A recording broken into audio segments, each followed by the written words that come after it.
എല്ലാവർക്കും സുഖമാണെന്ന് വിശ്വസിക്കുന്നു. ഡെയിലി അപ്ഡേറ്റിലേക്ക് എല്ലാ ആളുകൾക്കും സ്വാഗതം. നാളെ മാർച്ച് 24-ാം തീയതിയും തുറന്നുള്ള ദിവസങ്ങളിലും നിങ്ങൾ ശ്രദ്ധിക്കേണ്ട വളരെ പ്രധാനപ്പെട്ട കാര്യങ്ങളാണ് ഈ ഒരു വീഡിയോ വ്യക്തമാക്കുന്നത്.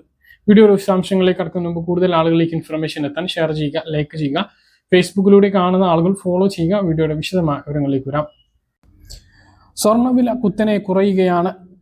1,31,000-ന് മുകളിലെത്തിയ സ്വർണ്ണവിലയാണ് ഇന്ന് 1,00,000-ന് താഴെ എത്തിയിട്ടുള്ളത്. ഈ മാർച്ച് മാസത്തിൽ മാത്രം 25,000 രൂപയ്ക്ക് മുകളിലാണ് സ്വർണ്ണവില കുറഞ്ഞത്. ഇതുമായി ബന്ധപ്പെട്ട വിവരങ്ങളും സ്വർണ്ണവില കുറയുമ്പോൾ സ്വർണ്ണ വായ്പ എടുത്തിട്ടുള്ള ആളുകൾക്ക് പണം തിരികെ അടയ്ക്കേണ്ട ഒരു അവസ്ഥയും ഉണ്ട്. ഇതേക്കുറിച്ചൊക്കെയാണ് പറയുന്നത്. സംസ്ഥാനത്ത് ഇന്ന് 2026 മാർച്ച് 23-ാം തീയതി 2 തവണയാണ് സ്വർണ്ണവില കുറഞ്ഞത്. 2 തവണകളായി 7,560 രൂപയാണ് ഇന്ന് മാത്രം കുറഞ്ഞത്. ഇതോടെ ഒരു പവൻ സ്വർണത്തിൻ്റെ വില 99,480 രൂപയായി. ഗ്രാമിന് 945 രൂപ കുറഞ്ഞ് 12,435 രൂപയായി. ഇന്ന് രാവിലെ ഒറ്റയടിക്ക് 4,360 രൂപ പവനും ഗ്രാമിന് 545 രൂപയും കുറഞ്ഞിരുന്നു. ശനിയാഴ്ചയും സമാനമായിട്ടുള്ള രീതിയിൽ സ്വർണ്ണവിലയിൽ കുറവുണ്ടായിരുന്നു. ആഗോള വിപണിയിലും സ്വർണ്ണവില കുത്തനെ ഇടിയുകയാണ്. സ്പോട്ട് ഗോൾഡ് ട്രോയ് ഔൺസിന് $278.84 കുറഞ്ഞ് $4,212.91 2026 ജനുവരി 29-നാണ് സംസ്ഥാനത്ത് ഏറ്റവും ഉയർന്ന വില രേഖപ്പെടുത്തിയത്. അന്ന് ഗ്രാമിന് 16,395 രൂപയും പവന് 1,31,160 രൂപയുമായിരുന്നു.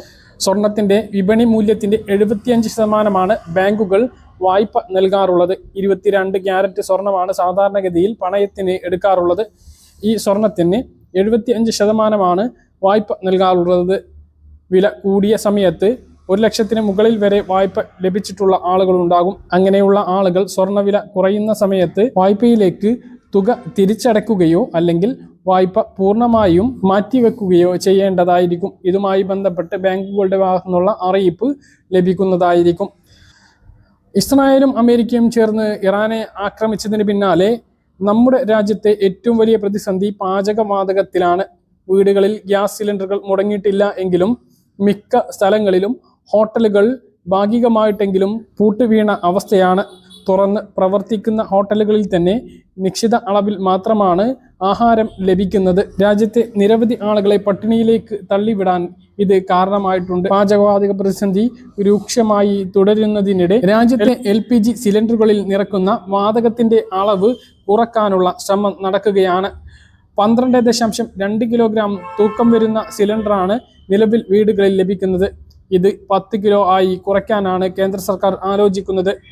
ഇതിലൂടെ കൂടുതൽ പേർക്ക് സിലിണ്ടറുകൾ എത്തിക്കാൻ ആകും എന്നാണ് കണക്കുകൂട്ടൽ. സിലിണ്ടറുകൾ മാറ്റില്ല. നിലവിലെ സിലിണ്ടറിൽ 14,200 എന്നുള്ളത് 10 കിലോ ആക്കി ചുരുക്കാനാണ് കേന്ദ്ര സർക്കാർ ഉദ്ദേശിക്കുന്നത്. തൂക്കം കുറയുന്നതിനനുസരിച്ച് വിലയും കുറയും എന്നാണ് പ്രതീക്ഷിക്കുന്നത്. ഏതാണ്ട് 1/3 തൂക്കമാണ് കുറയുന്നത്. എന്നാൽ വില ഇത്ര തന്നെ കുറയുമോ എന്ന് കണ്ടറിയണം. യുദ്ധത്തിന്റെ പശ്ചാത്തലത്തിൽ ഗാർഹിക വാണിജ്യ സിലിണ്ടറുകൾക്ക് വില കൂട്ടിയിരുന്നു.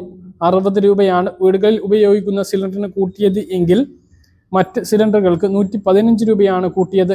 എന്നാൽ വാണിജ്യ സിലിണ്ടർ ഇപ്പോൾ ലഭിക്കാത്ത അവസ്ഥയുമാണ്.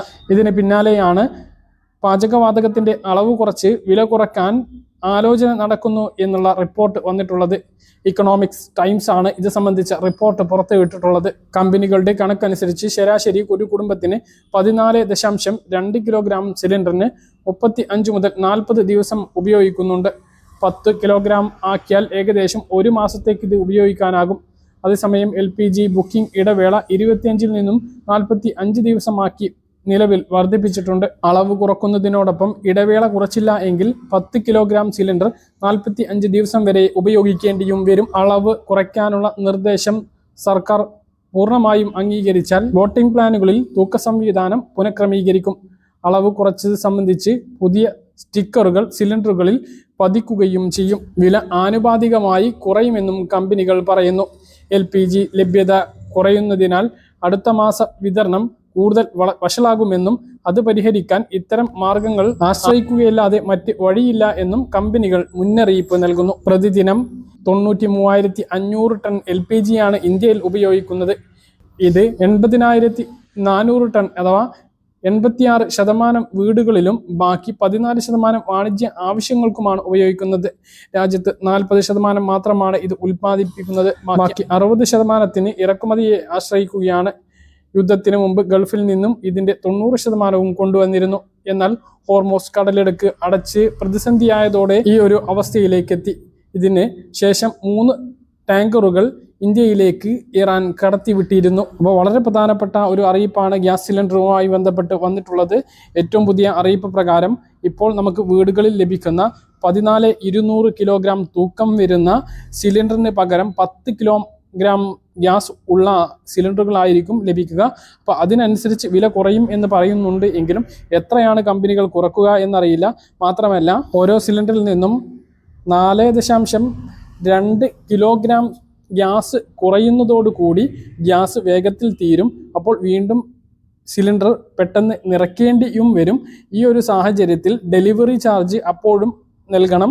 ഓരോ സമയത്തും നമുക്ക് നിറക്കുന്ന അളവ് കൂടുകയാണ് എങ്കിൽ അതിനനുസരിച്ച് ഡെലിവറി ചാർജും നൽകേണ്ടി വരും. 5 കിലോമീറ്റർ ചുറ്റളവ് വരെ ഡെലിവറി ചാർജ് ഇല്ല എങ്കിലും മിക്കയിടങ്ങളിലും 50 മുതൽ 100 വരെ ഡെലിവറി ചാർജ് വാങ്ങുന്നുണ്ട്.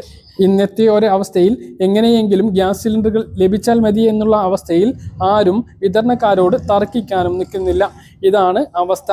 പിന്നെ ഗ്യാസ് KYC ചെയ്യാത്ത ആളുകൾക്ക് ബുക്ക് ചെയ്യാൻ കഴിയില്ല എന്ന് ഭാരത് ഗ്യാസ് അറിയിച്ചിട്ടുണ്ട്. ഭാരത് ഗ്യാസ്, ഇന്ത്യൻ ഗ്യാസിനൊക്കെ ഇപ്പോൾ വാട്സപ്പ് ബുക്കിങ്ങും സൗകര്യവും ഉണ്ട്. മറ്റൊരു പ്രധാനപ്പെട്ട കാര്യം, ഉജ്ജൽ യോജന പദ്ധതി പ്രകാരം സബ്സിഡി ലഭിക്കുന്ന ആളുകൾ മാർച്ച് 31 മുമ്പ് KYC നടപടി പൂർത്തീകരിച്ചില്ല എങ്കിൽ സബ്സിഡി നഷ്ടപ്പെടുന്നതാണ്. കാത്തിരിപ്പ് അവസാനിക്കുകയാണ്. മറ്റന്നാൾ മുതൽ മാർച്ച് മാസത്തെ പെൻഷൻ വിതരണം ആരംഭിക്കുകയാണ്. അത് കഴിഞ്ഞ് 4 ദിവസത്തിനപ്പുറം ഏപ്രിൽ മാസത്തെയും പെൻഷൻ വിതരണം ആരംഭിക്കുകയാണ്. അതായത് നമ്മൾ ഈ മാർച്ച് മാസം തുടങ്ങിയ സമയത്ത് തന്നെ പറഞ്ഞിരുന്നു 25-ാം തീയതി മാർച്ച് മാസത്തെ പെൻഷൻ വിതരണം ഉണ്ടാകും എന്ന്. ഏപ്രിൽ മാസത്തേത് ഏപ്രിൽ മാസം ആദ്യവും ഉണ്ടാകും എന്ന്. അപ്പോൾ ഈ 2 പെൻഷനും മാർച്ച് മാസത്തിൽ തന്നെയാണ് വിതരണം ആരംഭിക്കുന്നത്. മറ്റന്നാൾ മാർച്ച് 25-ാം തീയതി ബുധനാഴ്ച മുതൽ മാർച്ച് മാസത്തെ പെൻഷൻ വിതരണവും മാർച്ച് 31-ാം തീയതി മുതൽ ഏപ്രിൽ മാസത്തെ പെൻഷൻ വിതരണവുമാണ് ആരംഭിക്കുന്നത്. സംസ്ഥാനത്ത് മസ്റ്ററിംഗ് പൂർത്തീകരിച്ച 62 ലക്ഷം പെൻഷൻ ഗുണഭോക്താക്കൾക്ക് ഈ പെൻഷൻ തുക ബാങ്ക് അക്കൗണ്ടുകളിലേക്കും കയ്യിലേക്കും പതിവ് പോലെ എത്തിച്ചേരുന്നതാണ്. 2 പെൻഷൻ വിതരണം എന്ന് പറഞ്ഞാൽ 5 ദിവസത്തെ ഗ്യാപ്പിലാണ് ഈ ഒരു പെൻഷൻ ബാങ്ക് അക്കൗണ്ടുകളിലേക്ക് എത്തുന്നത്. ബാങ്ക് അക്കൗണ്ടിൽ വിതരണം ചെയ്ത് 2 ദിവസത്തിന് ശേഷമാണ് സാധാരണഗതിയിൽ കയ്യിൽ വിതരണം ആരംഭിക്കാറുള്ളത്. എന്തായാലും ഇലക്ഷൻ നടക്കുന്ന ഏപ്രിൽ 9 മുമ്പ് 4000 രൂപ 2 തവണകളായിട്ട് എല്ലാവരുടെ ബാങ്ക് അക്കൗണ്ടുകളിലും കയ്യിലും എത്തിച്ചേരുന്നതാണ്. പെൻഷൻ വിതരണവുമായി ബന്ധപ്പെട്ട ഏറ്റവും പ്രധാനപ്പെട്ട അറിയിപ്പ് ഇതാണ്. മാർച്ച് 25-ാം തീയതി വൈകുന്നേരത്തോടു കൂടി ബാങ്ക് അക്കൗണ്ടുകളിലേക്ക് തുക എത്തിച്ചേരുന്നതാണ്. 2000 എത്തുമ്പോൾ കേന്ദ്ര വിഹിതം, ദേശീയ പെൻഷൻ പദ്ധതി പ്രകാരമുള്ള ഇന്ദിരാഗാന്ധി വാർദ്ധക്യകാല പെൻഷൻ, ഇന്ദിരാഗാന്ധി ഭിന്നശേഷി പെൻഷൻ, ഇന്ദിരാഗാന്ധി വിധവ പെൻഷൻ ഇവയൊക്കെ വാങ്ങുന്ന ആളുകൾക്ക് 300, 200, 500ൻ്റെയൊക്കെ കുറവുണ്ടാകും. ആ ഒരു തുക 4-5 ദിവസത്തിനുള്ളിൽ അക്കൗണ്ടുകളിലേക്ക് എത്തിച്ചേരുന്നതാണ്. പതിവ് പോലെ സംസ്ഥാന സർക്കാർ അത് വിതരണം ചെയ്യുന്നതിന് വേണ്ടിയിട്ടുള്ള തുക മുൻകൂറായി അനുവദിച്ചിട്ടുണ്ട്. കാരണം കേന്ദ്ര സർക്കാർ ഇത് 1 വർഷത്തിലധികമായിട്ട് ഈ ഒരു തുക തരുന്നില്ല. മുൻകൂറായിട്ട് സംസ്ഥാന സർക്കാർ തന്നെയാണ് ആ ഒരു തുക നൽകുന്നത് എങ്കിലും വിതരണം ചെയ്യാൻ സംസ്ഥാന സർക്കാരിന് അധികാരം ഇല്ലാത്തത് കൊണ്ടാണ് ഈ തുക ഇത്രയും ദിവസം താമസിച്ച് വരുന്നത്. മറ്റൊരു പ്രധാനപ്പെട്ട കാര്യം, സ്ത്രീ സുരക്ഷാ പെൻഷൻ 2 ഗഡുക്കൾ വിതരണം ചെയ്തു. അതായത് ഫെബ്രുവരി മാസത്തിൽ അപേക്ഷിച്ചിട്ടും ലഭിക്കാത്ത ആളുകൾക്കുള്ള 2ാം ഘട്ട വിതരണവും മാർച്ച് മാസത്തെ സ്ത്രീ സുരക്ഷാ പെൻഷൻ കൂടി 2000 രൂപ അങ്ങനെയുള്ളവർക്ക് വിതരണം ചെയ്തപ്പോൾ ആദ്യം ഫെബ്രുവരിയിൽ ലഭിച്ചിട്ടുള്ള ആളുകൾക്ക് മാർച്ച് മാസത്തേത് വിതരണം ചെയ്തിട്ടുണ്ട്. ഇനി ഏപ്രിൽ മാസത്തേത് ഇലക്ഷന് മുമ്പ് വിതരണം ഉണ്ട് എന്നാണ് അറിയുന്നത്. അപ്പോൾ അത് ഉടനെ തന്നെ നിങ്ങളുടെ അക്കൗണ്ടുകളിലേക്ക് എത്തിച്ചേരുന്നതാണ് എന്നുള്ളതാണ് സ്ത്രീ സുരക്ഷാ പെൻഷനുമായി ബന്ധപ്പെട്ട് അറിയിക്കാനുള്ളത്. നിർമ്മാണ തൊഴിലാളി പെൻഷൻ ഉടൻ എത്തിച്ചേരും. കുടിശ്ശിക ഉണ്ട് എന്നാണ് അറിയുന്നത്. മുഴുവൻ കുടിശ്ശികയും ലഭിക്കാനുള്ള സാധ്യതയുണ്ട്. അങ്ങനെയാണ് നമ്മൾ ബന്ധപ്പെട്ടപ്പോൾ അറിയാൻ കഴിഞ്ഞിട്ടുള്ളത്. എന്തായാലും 10-ൽ കൂടുതൽ കുടിശ്ശിക ഉറപ്പാണ് എന്നുള്ളതാണ് വിവരം. അപ്പോൾ 18 മാസത്തേതാണ് ലഭിക്കാനുള്ളത്. അത് മുഴുവൻ ലഭിക്കുകയാണെങ്കിൽ 18,600 രൂപയോളം ഓരോ ആളുകൾക്കും എത്തിച്ചേരുന്നതാണ്. 1,600 വെച്ച് തന്നെയാണ് ഇപ്പോഴും കെട്ടിട നിർമ്മാണ തൊഴിലാളി പെൻഷൻ വിതരണം ചെയ്യുന്നത്. പ്രവാസി പെൻഷനും തീർച്ചയായിട്ടും മുടങ്ങുന്നുണ്ട്. അതും ഈ ഇലക്ഷന് മുമ്പ് മാക്സിമം ലഭിക്കുന്നതാണ്. പിന്നെ ക്യാൻസർ രോഗികൾക്കുള്ള പെൻഷൻ മറ്റ് സഹായങ്ങളെല്ലാം ഉടനെ എത്തിച്ചേരുന്നതാണ്. ഇതൊക്കെ കിട്ടിയിട്ടുള്ള ആളുകൾ താഴെ ഒന്ന് കമന്റ് ആയിട്ട് രേഖപ്പെടുത്തുക. പറഞ്ഞ കാര്യങ്ങൾ കൃത്യമായിട്ട് മനസ്സിലാണെന്ന് കരുതുന്നു. ഇതുപോലെ ഇൻഫർമേഷൻ ലഭിക്കാൻ ചാനൽ സബ്സ്ക്രൈബ് ചെയ്യുക, ബെൽ ഐക്കൺ എനേബിൾ ചെയ്യുക. മറ്റൊരു വീഡിയോ കാണാം. ബൈ.